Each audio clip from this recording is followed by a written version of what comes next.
Fantástico. Tá aí, pessoal? Ah, tá lá. Olha que verdade isso aí, né? Que verdade. No lugar errado, mesmo entregando o seu melhor, nada será suficiente. No lugar certo, só de estar ali, sua presença será celebrada. Só de estar presente. Às vezes você acha que a sua presença, não, ninguém vai sentir falta. Ah, sente. Quando você começa a acreditar nessa mentira de que você não é importante na comunidade, na família, você não é importante para Deus, quando você começa, porque isso é mentira, você sabe que o ministério do engano, né, o ministério do engano, o pai da mentira, o tempo todo o negócio dele é enganar, e ele engana a sua mente. Então, grande parte do tempo da sua vida, você está sendo tentado por um engano, para você não crer, para você não pensar naquilo que é de Deus, que é do céu, e acreditar naquilo que é da terra. Então, não, eu não faço falta, o pessoal ninguém vai perceber. Se alguém aqui não perceber, no mundo espiritual é percebido. Então veja, você pode pegar essa mesma frase e trabalhar ela em várias áreas da sua vida. Quer ver um exemplo? No lugar errado. Vamos dizer assim, no trabalho ou no serviço que você está fazendo, que é um serviço que não glorifica a Deus. Eu lembrei do seu testemunho lá.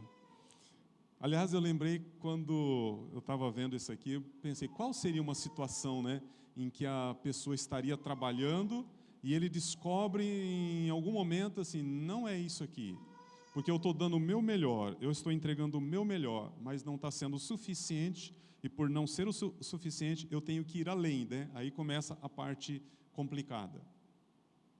Mas quando você está no lugar certo, só de estar ali, sua presença é importante, é significativa, é produtiva. Então, pode ser no trabalho. Já pensou um casal que ele está pensando em um casamento, e ele sabe que não é um casamento que Deus está aprovando, e ele está decidido a entrar nesse casamento, contra a vontade de Deus. Aí ele entra num casamento, e nesse casamento nada vai ser suficiente. Nem ele completa ela, nem ela completa ele. E eles estão entregando o melhor. Mas num casamento onde Deus está dizendo, é aqui mesmo, é nesse momento, é nesse lugar, é com essa pessoa, só de você estar no casamento com essa pessoa, Deus vai estar completando aquilo que você não pode. Domingo de manhã ou domingo à noite, né? Qual é o melhor lugar para você estar? Com os seus irmãos. Com os seus irmãos. Você pode fazer outra coisa hoje de manhã, não tem problema. Não estou criticando, tá? Mas pensa sobre isso. Talvez você vai pegar um domingo de manhã inteiro e vai fazer um grande esforço, e no final do dia, ou no final daquela semana, ou no final daquele mês, não vai mudar nada. Não vai mudar nada. Mas só de você estar com seus irmãos, muita coisa pode acontecer. Muita coisa, meus irmãos, pode acontecer. Pegue isso aqui e estude, pense, transfira, compartilhe. Compartilhe. Com aqueles que você tem convivido. Converse sobre isso. E quando a gente conversa, e quando a gente ora a respeito de um assunto, o Espírito de Deus, ele vem para trabalhar no seu coração. Então, nessa hora que você está conversando, lembra disso, o Espírito de Deus é o maior interessado em falar lá dentro com você. Então, se você está compartilhando, você está falando a respeito, abra o seu coração e pergunte para Deus, Deus, o que é para eu mudar? Tenho algo que eu preciso mudar? Tenho algo que eu preciso pensar diferente. Pensar diferente, é isso, pensar diferente. Porque quando a gente começa a pensar diferente, a gente começa a se abrir para o tratar de Deus, para o mover de Deus. E isso é o que Deus mais quer fazer nas nossas vidas. Ele quer interagir conosco, Ele quer nos transformar dia a dia para que a gente se encaixe dentro da vontade perfeita, agradável dEle. E a gente possa se tornar a imagem e semelhança de Jesus. Tá bom? Então, uma frase para essa semana. Uma frase assim, não é mais importante do que os versículos que a gente vai ler, tá? Mas é uma frase para você pensar bem a respeito de onde você está, com quem você está, o que você anda fazendo, por onde você tem passeado, caminhado, decisões que você tem tomado. Ver se você não está gastando tanta energia, tempo, investindo, e aí você se sente frustrado porque isso não é produtivo. Aí lembra que nós compartilhamos aqui, uma vida com propósito é uma vida de um vocacionado. Lembra da explicação sobre vocação? Vocal, a palavra pronunciada por Deus para você, chamado, vocacionado. Deus te deu uma vocação. E fora da sua vocação, de repente, está aí. Faz. E sucumbe. Faz e sucumbe. E eu tive algumas experiências na minha vida. Eu já compartilhei isso aqui várias vezes. Tem gente que não estava aqui quando eu falei na última vez. Um dia que eu estava na faculdade, muito cansado, mas muito cansado. Segunda-feira de manhã, 7h30 da manhã, uma prova muito difícil, um professor irredutível. E aquele final de semana, meu Deus, e eu não podia, de maneira alguma, não podia nem pensar em ficar para recuperação no final do ano. Além de caro, era tempo e a chance de reprovar era grande. Aí eu comecei no sábado à noite, né? Não, tem que estudar, mas eu tenho que terminar de preparar todas as coisas para domingo. Lá vai eu tentar fazer as duas coisas. Não deu, não tinha como, né? A gente não é onipresente, né? Quando foi no domingo, quando eu chegar da igreja domingo de manhã, eu vou estudar. E consegue? Domingo à tarde? Não consegue. Mas daí, terminei as coisas, fui para a igreja, domingo à noite, no culto, eu indo para casa, pensei assim, chegando em casa, eu vou estudar nem que eu amanheça o dia. E cheguei depois do culto, cansado de novo, e tá bom, agora eu vou estudar. Não deu. E Deus sabe. Aí eu fiz uma conversa com ele assim, tipo, o senhor me acorda às 3 da manhã... E aí na hora de deitar, eu falei assim, 3 não, 4. 4 horas. 4, eu vou até umas 6. Quando foi 4 horas, eu levantei, fui lá para a sala, peguei os apostilas, material e foi. Até eu cair em cima do material de sono.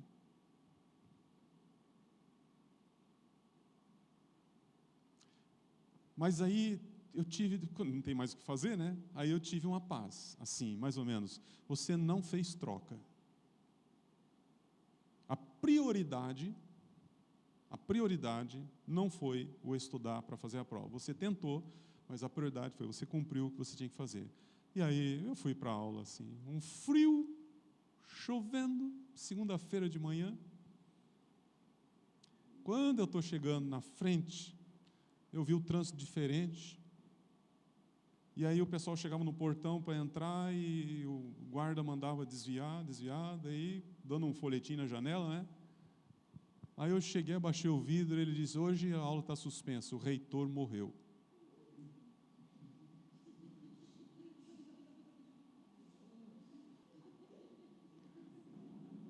Deus matou o reitor. Fui para casa, irmãos, nunca fiquei tão alegre com a morte de alguém. Fui para casa numa alegria. Obrigado, Deus. O homem ia morrer de qualquer jeito, mas ele tinha que morrer essa noite, né? E cheguei em casa, entrei, ele levou um susto, né? Ela disse: o que você está fazendo? Estou pondo pijama. Mas o que aconteceu? O reitor morreu. Coloquei o pijama de volta, e entrei debaixo das cobertas e descansei. Aí a prova foi só na outra segunda, deu tempo. E aquilo gravou muito, marcou muito meu coração, muito. E eu já falei isso várias vezes. Põe o reino de Deus em primeiro lugar. Põe as coisas de Deus em primeiro lugar. E as outras, Deus mata. Tá bom, vamos lá. Eu tenho o prazer de receber aqui pastor João, pastor ali da Movimento de Curitiba. Fica em pé, irmão, só aí para o pessoal, dá uma olhadinha aqui, ó. Eu não vou trazer ele aqui a apresentar, porque ele vai vir pregar aqui para nós, tá bom? Pastor aqui na igreja aqui na Atual do Túlio, e então, fico muito contente com a sua presença aqui hoje. Os irmãos estão aqui com a gente também, então nós vamos hoje para a palavra. Quero convidar você a abrir a sua Bíblia no livro 49. Sabe qual é o livro 49 da Bíblia? Efésios.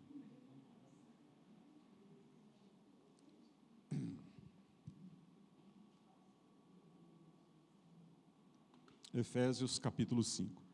Se você não trouxe a sua Bíblia, se você não tem a NVI aí, daí você pode acompanhar na tela. Mas se você tem a sua Bíblia, de preferência, vai lá na sua Bíblia. Se der para marcar, riscar, melhor. Eu quero passar aqui por alguns versículos. Efésios capítulo 5. Sabe uma coisa que a gente precisa aprender nos dias de hoje, quando há uma tentativa meio que generalizada de enganar a gente, é falar assim: ô cristão, você quer alcançar pessoas, você quer evangelizar, você quer isso, você quer aquilo, faça igual Paulo falou, eu quero ser igual eles, para alcançar eles. Aí, essa porteira, ela abre, e abre-se uma ideia que ela é um tanto perigosa, que é assim: então, para alcançar os perdidos, você tem que praticamente se perder com eles, para trazer eles para Jesus. Não foi isso que Paulo estava dizendo. Não foi isso que Paulo estava dizendo, tá? O que Paulo estava dizendo é que ele quebrava paradigmas da vida dele, do ministério dele, como um judeu que foi criado dentro da ideia de um judaísmo fechado, ele que conhecia muito bem os gentios, e ele que recebeu de Deus a oportunidade e a vocação, o chamado para pregar para os gentios, ele precisava deixar algumas coisas aqui do lado, se identificar com o sentimento, com o pensamento de um gentil ou de um chamado perdido, para poder se aproximar dele e compartilhar a graça do Evangelho com essa pessoa. Mas nunca chegar a ser como aquela pessoa, para ele poder depois trazer ela para o reino da luz. Não foi isso. Só que hoje é muito comum o pensamento de que você não precisa ser diferente dos teus amigos, dos teus parentes, você não precisa ser diferente, você pode ser como eles. Eu estou falando daquelas pessoas que você quer alcançar para Jesus, né? Você pode ser igual a eles, você pode fazer as coisas, porque quando você for igual a eles, você vai poder falar da graça de Deus. Então vamos lá. Primeiro versículo, lá em capítulo 5 de Efésios, está escrito assim: portanto, sejam imitadores de Deus como filhos amados. Imitadores de Deus. Começa aqui alguma coisa já mudar. Porque a questão é, as pessoas do seu convívio, do seu relacionamento, que você sabe que você tem um compromisso com ela. Ela não sabe que você tem esse compromisso com ela, mas você sabe que você tem esse compromisso. Biblicamente, você tem esse compromisso. Porque todos foram chamados para testemunhar. No mínimo, testemunhar. Não é isso que diz os evangelhos? E não está dizendo que você tem que pregar e nem está dizendo que você tem que converter. Mas você tem, no mínimo, que testemunhar. Testemunhar é chegar e dizer daquilo que você viu e ouviu e que você está experimentando. Então, diante das pessoas do seu relacionamento, você é chamado para testemunhar. E aí você encontra Paulo dizendo que nós temos que ser imitadores de Deus. Então, aquelas pessoas a quem você vai testemunhar, elas são imitadoras de Deus? São? Não são. O que elas conhecem, o que elas sabem sobre Deus é o superficial.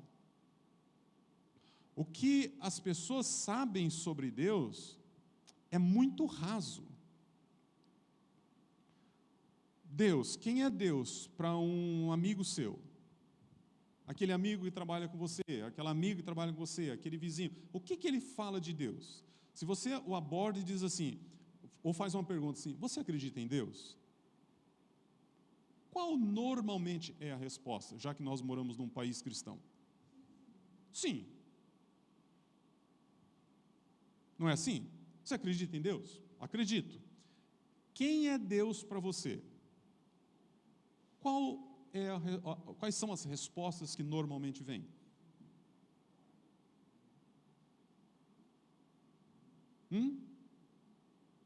Palavra que vai aparecer. Deus é amor. Não é? Deus é bom. É pai. Porque a gente aprendeu muito cedo que a gente faz uma oração assim, Pai nosso que está no céu. Quem é o Pai nosso que está no céu? Deus. Então, Deus é Pai. Vou ficar só nessas 3 palavras aí. Bondade, amor e paternidade. Quando ela diz Deus é amor, ela está se referindo a Deus é o amor que a Bíblia fala dele? Não. Ela está relacionando Deus a um amor que ela aprendeu, que ela entende, porque se você pedir para ela definir amor, essa definição de amor, ela vai ser uma definição contaminada. O amor, se ela tiver que definir a palavra amor, ela não vai dizer assim, Deus é amor. Ela vai definir para você amor como uma coisa assim contaminada. Então, se ela diz que Deus é amor, então ela está ligando esse amor ao seu conceito de amor. E não vai ser o Deus de amor da Bíblia. Por isso, João 3,16 diz, Deus amou o mundo de tal maneira que deu o seu Filho unigênito. Deus amou o mundo de tal maneira. Porque o mundo não pode amar Deus de maneira alguma se o próprio Deus não disser para eles que Ele amou e deu o seu Filho amado. Se ela falar assim que Deus é bom, Deus é bom. Deus é bom. Por que ela entende que Deus é bom? Ela aprendeu que Deus é bom. Não é? Por quê? Quem não é bom é o diabo. Então, o diabo é mau, Deus é bom. Então, quem é Deus para você? Deus é bom. Deus é um cara bom. Deus é um velho bom. Deus, ele é assim. Entendeu? Porque Deus e o diabo, eles estão em reinos diferentes. E se falar que Deus é Pai, ao que ela está ligando?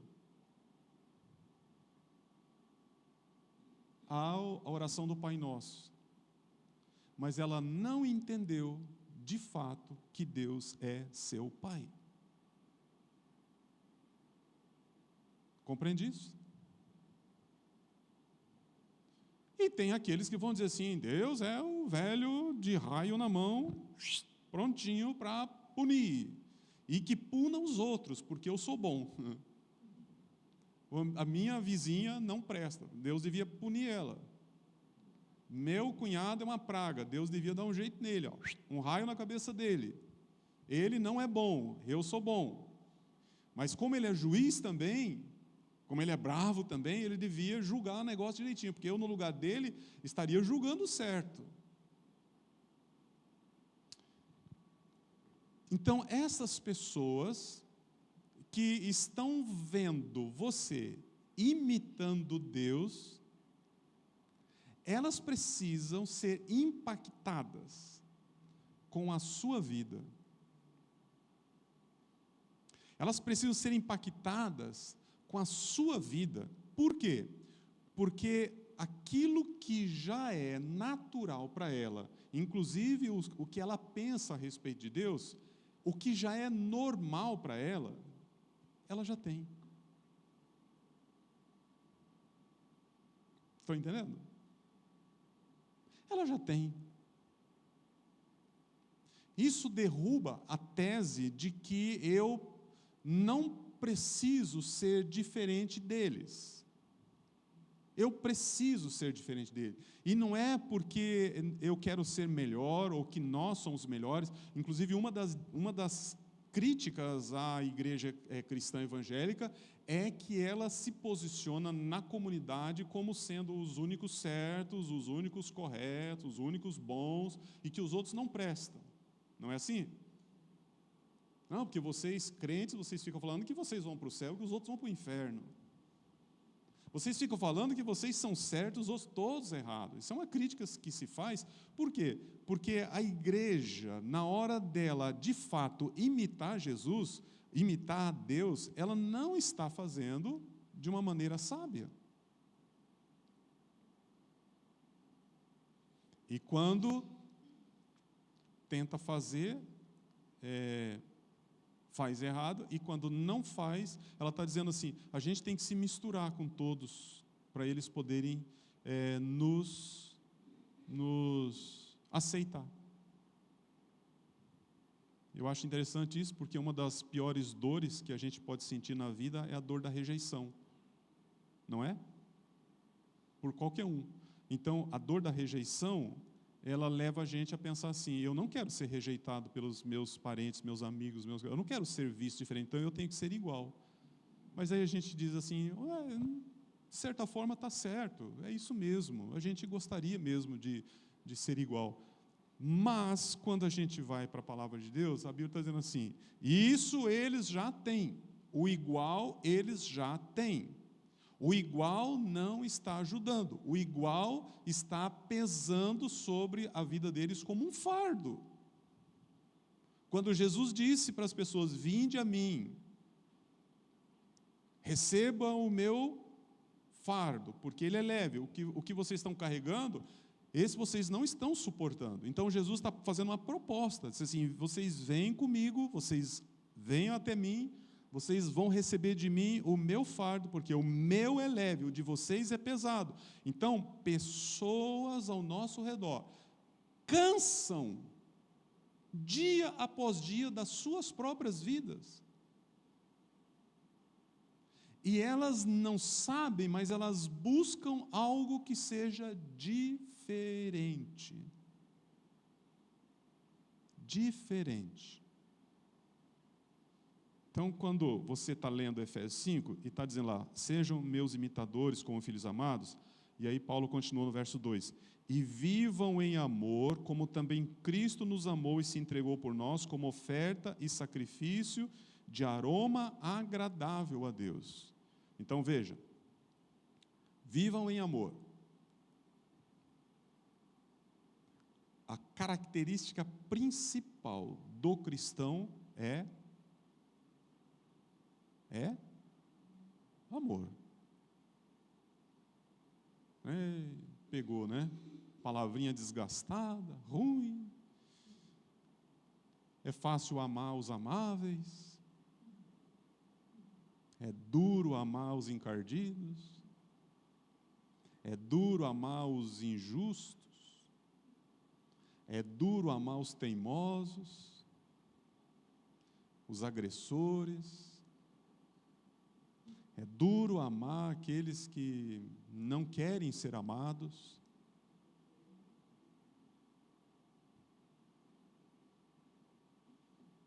E a gente sabe disso.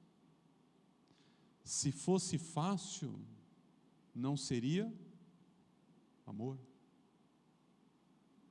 Não é? Se fosse fácil, não seria sacrificial.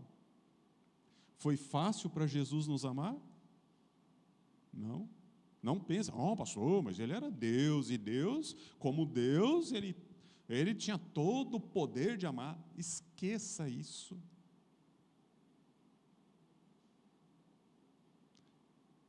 Quando ele chegou aqui, ele se esvaziou de tudo, para não usar nada da sua divindade.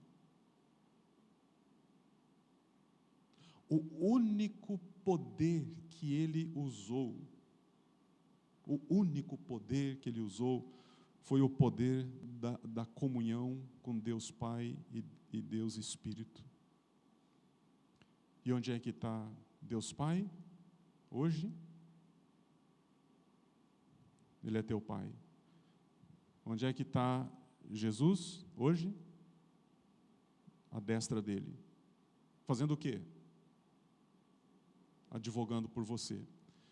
E onde é que está o Espírito? Onde? Então, o mesmo poder dele é o poder que está à sua disposição, inclusive dentro de você. Então, não tem nada diferente. Quando ele está dizendo assim, ser de imitador, não dá, não pode, não consigo, isso é impossível. Você não vai ser Deus, obviamente.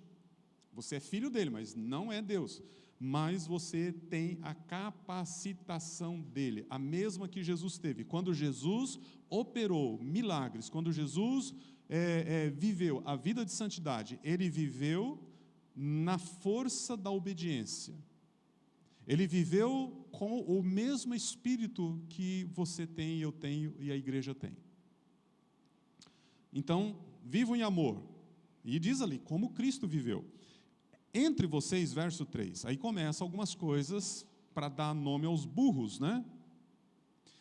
Entre vocês não deve haver nem sequer menção de imoralidade sexual, nem de qualquer espécie de impureza, nem de cobiça, pois estas coisas não são próprias para os santos, para os filhos, para os crentes, para nós. Então vamos lá, daqui uns dias a gente vai ter uma experiência aqui a gente vai falar sobre o Salmo 1. Tá? Então, vamos fazer uma conexão disso aqui com o Salmo 1. Entre vocês, está dizendo assim, não precisa, gente, isso é coisa da vida prática. Entre vocês não precisa haver nem piada, nem brincadeira, nem menção de nada que se refere à imoralidade sexual. Parece que está falando justamente para os dias de hoje, né? Você chega em algum lugar onde tem alguns homens, quer me falar de um lugar que se encontra bastante homens? Onde? Futebol. Então, no futebol, estou falando aqui de pessoas que não são cristãs.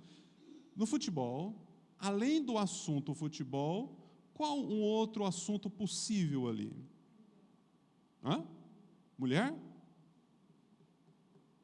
Vocês sabiam disso, mulheres?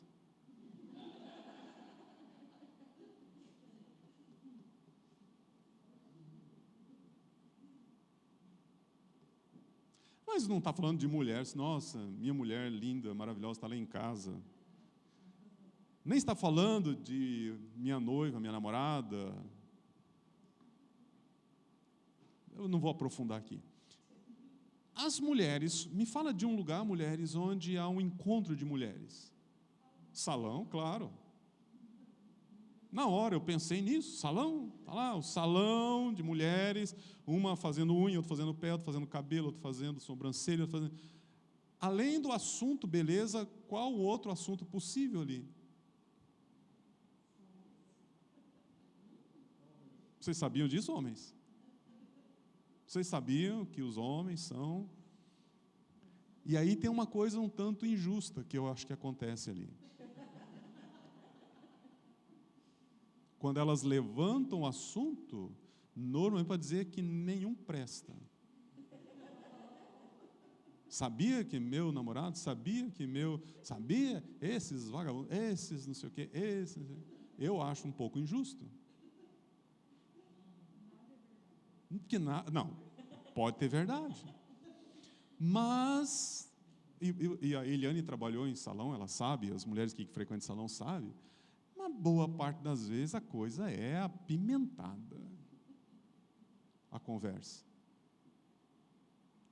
Tá bom, eu mencionei esses dois ambientes. Você, minha irmã, você, meu irmão, está lá, porque você não vai deixar de ir ao salão e nem deixar de jogar futebol por causa disso. É óbvio que não vai deixar, você está na terra, no mundo, e você precisa estar ali. Não me faça grupo de futebol só de crente porque a gente não quer. Não, isso não é bíblico. Nem pense, eu vou abrir um salão de beleza só para crentes porque a gente quer uma igreja. Não. Mas quando você está nesse ambiente, qual é o teu vocabulário? Qual é a tua reação às conversas? Uma piada surge, você cai na gargalhada também, aprovando? Uma piada com duplo sentido e você diz, que legal, vou chegar em casa e vou falar para o meu marido. Como é a postura de um cristão que está imitando Deus nesse lugar?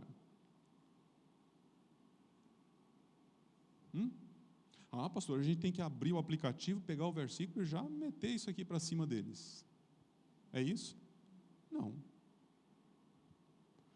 Mas eu poderia dizer para você que começa pela cara de samambaia.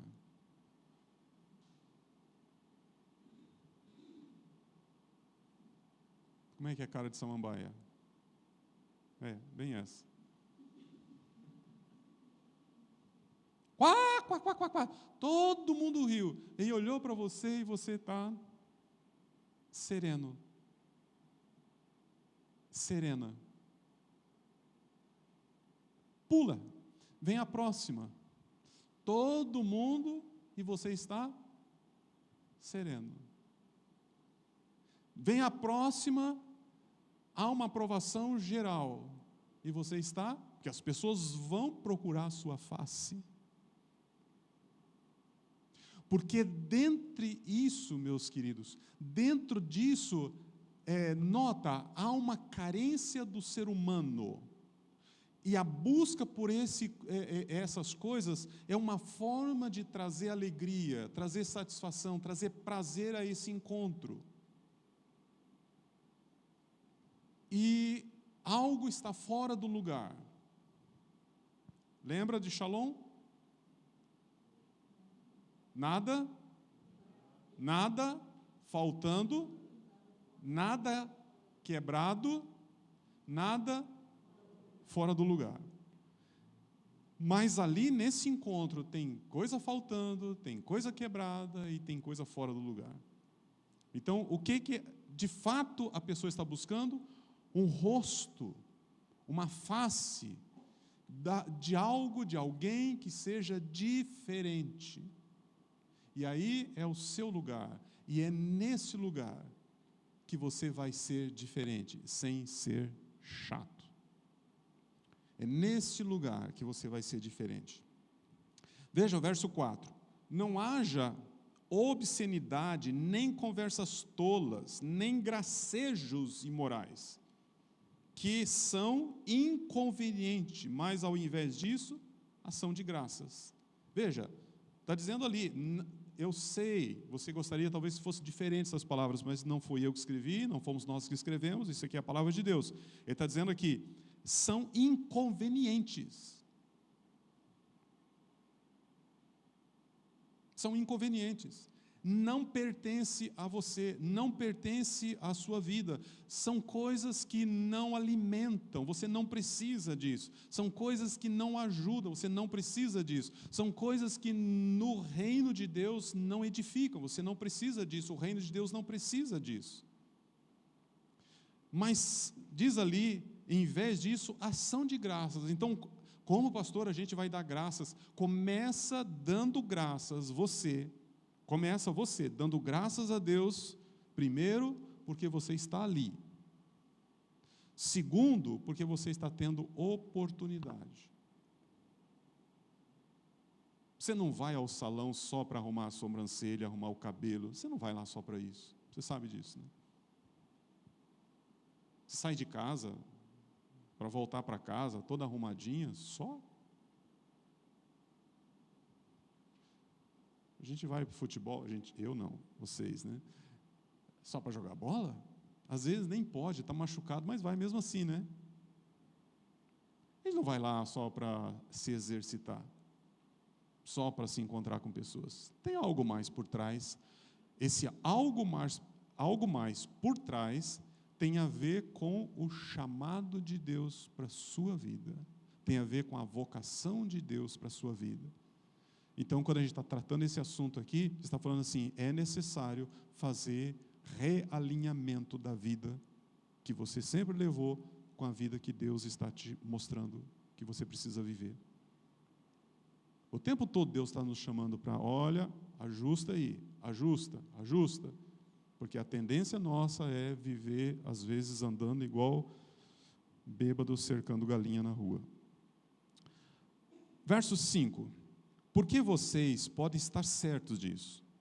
Nenhum imoral, nem impuro, nem ganancioso, que é idólatra, tem herança no reino de Deus, no reino de Cristo de Deus.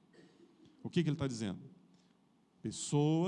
As pessoas com quem você convive, pessoas do seu relacionamento, que vivem na imoralidade, que vivem na ganância, que vivem na idolatria, elas não têm parte no reino de Deus. E porque você quer se identificar com elas, nas suas ações, se você está sendo chamado, vocacionado para fazer exatamente o contrário. Porque você quer se identificar com elas, parecer com elas, se o que elas precisam é um exemplo de quem é embaixador de um reino que é o reino de Cristo.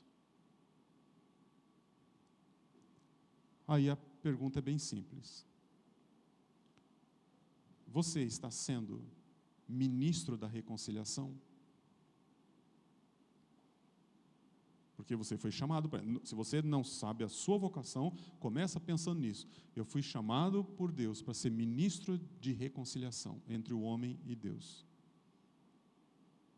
Porque o mediador já existe. A pessoa que faz a reconciliação já existe, só que as pessoas precisam saber.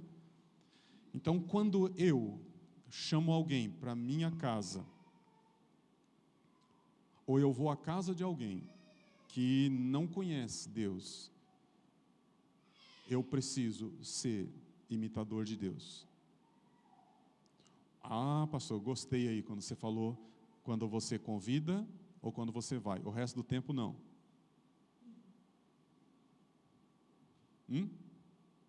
O resto do tempo a gente pode brincar de ímpio. É assim?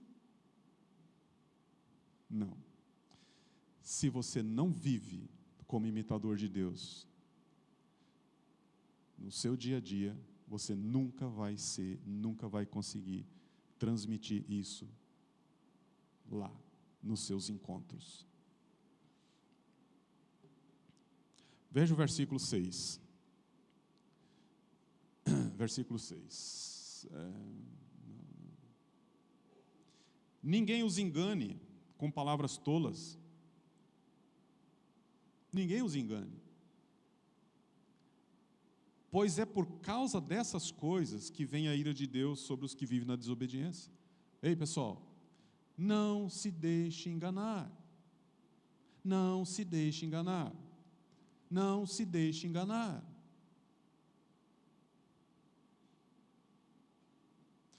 Vocês conhecem essas histórias? Eu acho que todos aqui conhecem, de alguém da família, normalmente são os mais idosos, que alguém liga para lá e diz assim: eu sabia que você tem aqui um crédito aqui no banco, que é um resíduo para você receber, ficou aqui perdido e tal, a gente está ligando para as pessoas. Quando fala disso, o que vem no coração da pessoa imediatamente? Isso é engano. Não. Imediatamente vem o quê? Quanto é? Às vezes nem precisa, a pessoa já sabe, ela trabalha no ministério do engano, e ela já vai adiantar, dependendo da sua reação, ela já vai dizendo até quanto é o valor. E ela diz: olha, você só precisa passar aqui. Daí você fica assim: ah, como assim? Não, você precisa passar aqui. Você tem direito. E ela não desliga do lado de lá e você não desliga do lado de cá. Para quê? É uma armadilha. E você diz: tá, qual que é o endereço? Ah, Travessa da Lapa, número 15. Ah, mas qual o dia? Pode ser de segunda a segunda. Não, isso é meio na cara, né? Não, horário comercial. Tem que trazer documento, tá? Aí você: então tá bom, então eu vou ir. Que dia que você vem? Eu vou ir terça-feira. Terça-feira às 10 horas. Vamos fazer o seguinte: se a senhora passar alguns dados que eu vou precisar aqui agora, a gente já adianta. Essa elaboração, que acho que todos aqui sabem do que eu estou falando, é algo que tem a ver com Satanás, o pai da mentira.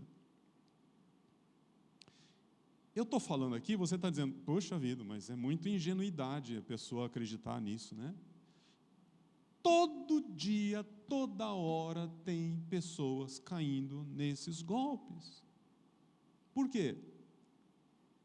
Porque tem a ver com o poder de engano, de sedução. E pessoas são levadas, e às vezes quando você encontra elas, estão em lágrimas, assim: como que eu...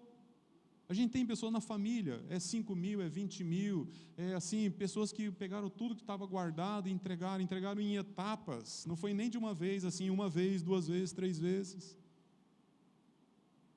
E depois acorda. Aí você diz: como é possível uma coisa dessa? Deus está dizendo para nós a mesma coisa. Não se engane com palavras tolas, porque no mundo espiritual essas coisas acontecem para te seduzir. E como é que isso acontece? Não é de uma vez, é em etapas. Você nunca vai acreditar que o mal é bom e o bem é mal de uma vez.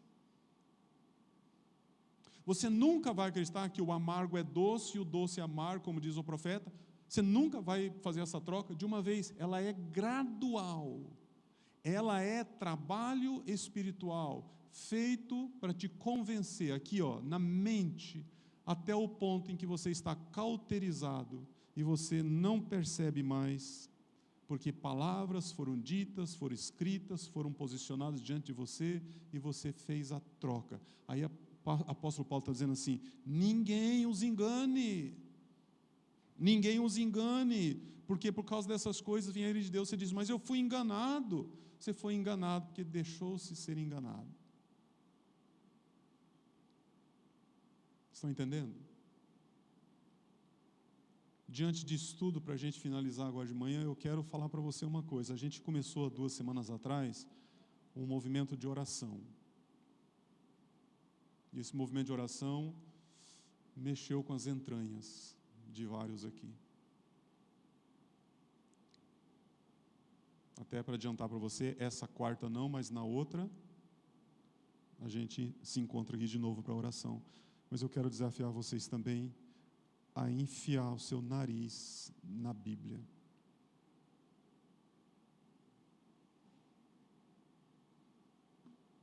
Ah, pastor, não dá para a gente só ouvir a Bíblia? Dá também. Mas quero convidar você a ler a Bíblia, como crente deve fazer. Lê mesmo. Não estou falando para você estudar a Bíblia. Leia. Se você é novo, está assim, naquela fase inicial, começa nos evangelhos. Mas se você já é um encardidinho já de um tempo, vá para as cartas de Paulo. Não vá para Apocalipse para vir me fazer pergunta depois, pastor, o que é o chifrudo aqui? Quem que é o Papa? Quem que é a besta? Quem que é o cavalo? Não sei o quê. Não sei, gente. Não perca tempo ir lá no Apocalipse agora. Então, assim, se você é iniciante, assim, faz um tempo que você não lê nada, até perdeu, né? Pega os evangelhos, começa ali em João, vai fazendo essa leitura. Mas se você já tem um tempinho de caminhada, pega as cartas de Paulo. Das cartas de Paulo, por onde você pode começar? Começa por Coríntios, 1 Coríntios. Começa por 1 Coríntios. Depois pode ir para as outras menores. Não precisa ler Timóteo agora, não precisa ler Tito. Tá? Deixa para depois, porque isso aí já adianta um pouquinho. Mas daí você pode ir para Colossenses, Romanos, Efésios. Romanos, a carta dividida em 2 tipos de assuntos ali. Então, vai ter um assim que você vai gostar bastante, que tem a ver com vida cristã. Quando você começa a ler e você vai começar a se aprofundar um pouquinho mais, assim, numa meditação, mais tarde até num estudo, você começa a fazer uma coisa que é o que Deus quer para a sua vida. Pode ficar todos em pé? Eu quero finalizar. Quando você começar a fazer essa leitura, você vai começar a perceber a substituição. Substituição do quê?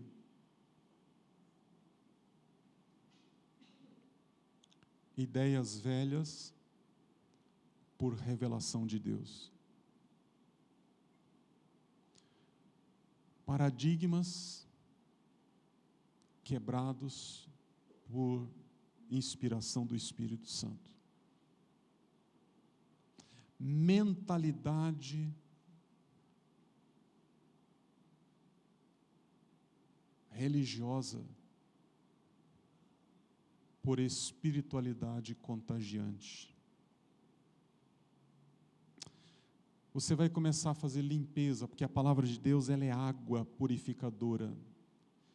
A palavra de Deus, ela não é soda que sai arrancando tudo, mas ela é água purificadora, com detergente, que vai limpando as impurezas da nossa mente e vai deixando ela assim, limpinha.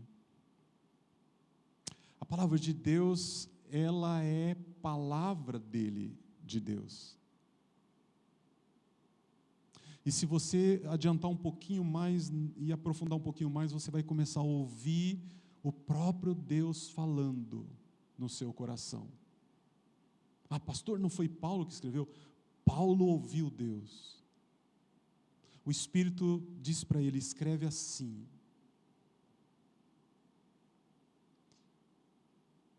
E Paulo diz, vocês serão imitadores de Cristo como eu sou.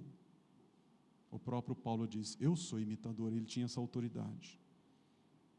Então eu quero desafiar vocês assim para não cair no engano. E não estou falando aqui de engano, aquele engano perigoso. Estou falando daqueles enganos do dia a dia, aqueles enganos assim, coisas pequenas, devagarzinho, que vai levando você para uma vida que sexta-feira você vai para aquela festa de família, de amigos, sei lá o que é.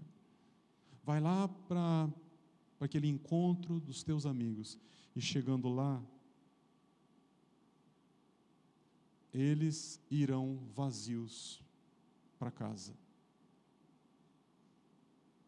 Porque você se tornou um deles.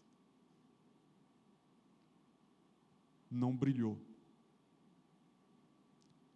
Não comunicou Cristo.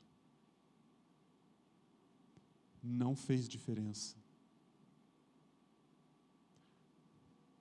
Isso se eles não te levarem para casa,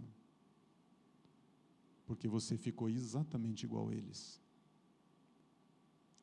Então, a nossa única chance aí é nos purificarmos pela palavra dele. Porque eu falei aqui 40 minutos, 45 minutos, isso não vai mudar você. Isso não vai mudar você. Você não vai sair daqui porque o Daniel falou. Mas você vai mudar, se você pegar essa palavra que você ouviu aqui e dizer assim, isso é para mim, vai começar já. Vai começar já. Eu não quero ser enganado, eu não vou ser enganado, mas eu vou começar já a ser imitador de Deus, de Cristo. Amém? Aceita um desafio? Vamos enfiar o nariz na Bíblia? Vamos mesmo? Um pouquinho, não precisa querer ler, vou pagar tudo agora, né? Vou ler todas as cartas de Paulo e se me perguntar, eu digo, já li. Não, não vai fazer isso, você nem consegue fazer isso. Não é dívida. Você vai começar esse hábito novo, tá? Vamos lá, eu quero convidar vocês para isso, porque eu vou perguntar daqui a alguns dias, quantos de vocês estão lendo Bíblia mais do que leram até agora? Eu, Júnior, vou chamar você aqui na frente. O próximo que vem aqui é o Gerson. Já está marcado, já falei para ele, Gerson, você vai falar para a igreja. Gente, eu estou louco para ver. O que o Gerson vai falar? Porque ele não fala. Mas eu não quero ficar sentado aqui só ouvindo silêncio. O outro é o Júnior. O Júnior fala? Não fala. Viu, Júnior? Você vai vir aqui. Tem gente achando que eu estou brincando. Você vem. Um outro que eu estou maluco para ver é o Zezinho. Mas eu vou dar para ele o texto bíblico e ele vai vir aqui comigo e a gente vai... Viu, César? Viu, Alexandre? Você, eu sei que você fala. Vamos orar. Fecha seus olhos. Toda oração feita nesse lugar, ela demanda concordância. Se todos concordarem, a gente liga e desliga lá no céu. Então, quando eu orar, se você não concordar com alguma coisa, você fale para Deus, Deus, sobre isso que o Daniel falou, assim, eu preciso conversar com o Senhor à parte. Querido Pai, obrigado por esta manhã, obrigado pela vida, obrigado pela saúde, obrigado pela salvação, obrigado pela vida dos meus irmãos, obrigado pela igreja do Senhor, neste lugar, nesse bairro, nessa cidade.